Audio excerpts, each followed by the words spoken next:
Flamengo! Flamengo! Fala, nação!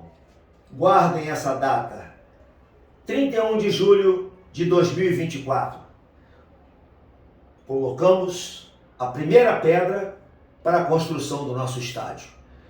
Ainda vai demorar um pouco, mas adquirimos o terreno ontem, foi batido o martelo, por volta de 138 milhões, 130 e poucos milhões. Bom, agora, é claro que não vai ser já, né? Ainda vai ter várias coisas para serem feitas aí, mas eu tenho a impressão que no começo de 2025 já começamos a nossa obra lá no gasômetro, onde era o gasômetro.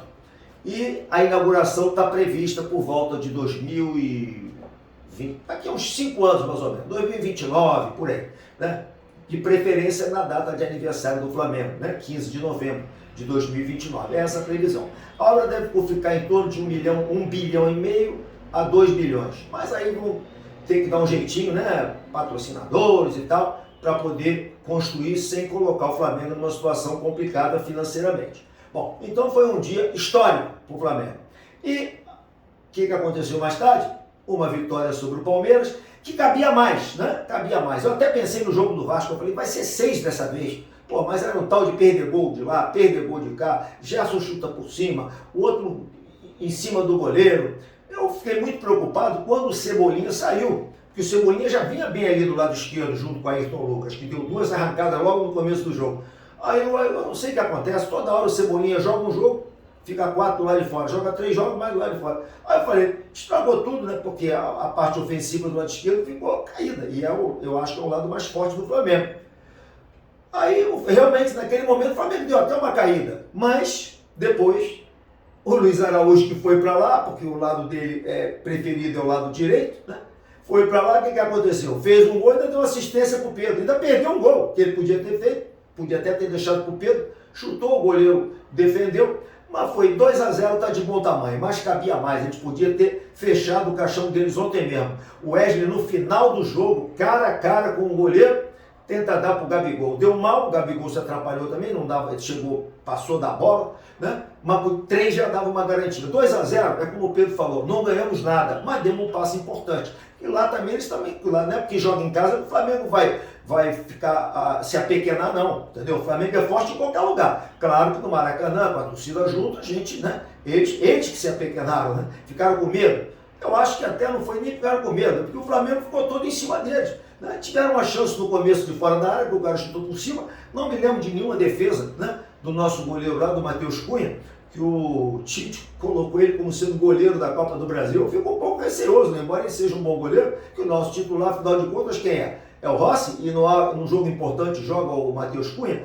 mas não teve trabalho nenhum, então não podemos falar nada. Joga, sai bem com os pés e tudo, é um bom goleiro. Então, foi uma partida interessante, é como eu falei, uns 3-0 já deixava a gente mais tranquilo lá para o jogo da quarta-feira da semana que vem. O que acontece? Se eles fizerem 1-0, vai ter aquele problema, né? E 1-0, e agora? Vamos ou vamos segurar? Né? Mas o Flamengo, se eles forem também, tem um contra-ataque, né? Porque o De La Cruz colocou aquela bola na medida certa para o Luiz Araújo tocar lá no canto esquerdo do goleiro do Palmeiras, entendeu? Foi uma bola na medida certa, não deu nem para ele correr, foi só emendar lá no cantinho. Foi uma bela vitória. Agora, sábado, temos o São Paulo pelo Brasileiro. Eu acho que é um jogo muito difícil, até porque alguns jogadores não vão jogar, o Pedro está suspenso, né? E eu acho que é um jogo complicado, mas não quer dizer que a gente vai perder, né? O São Paulo também não é de assustar tanto assim, mas tem que respeitar. São 2 jogos em São Paulo. Sábado agora com o São Paulo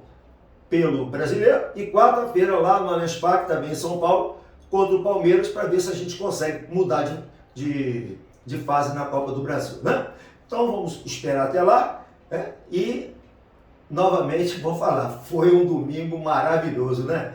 2h50, bateu o martelo, conseguimos o terreno para fazer o nosso estádio. E depois, um pouco mais tarde, demos uma lição lá nos palmeirenses. Mas pé no chão, foi uma grande partida do Flamengo, talvez uma das melhores dos últimos tempos, né? Gostei muito da atuação do Flamengo. O Gerson, um espetáculo. O Gerson cresceu muito de produção, tem sido um jogador muito importante, né? O De La Cruz nem se fala, né? Aliás, o time todo eu acho que foi bem, mas o Gerson merece um destaque especial. Realmente tá fora de série. E o Pedro sempre tem um golzinho dele, né? Se não tiver o gol dele, não tem muita graça, porque todo jogo ele bota um dele lá. Ok, minha gente? Então, vamos lá. Respeita o Mengão, hein? Saudações rubro-negro.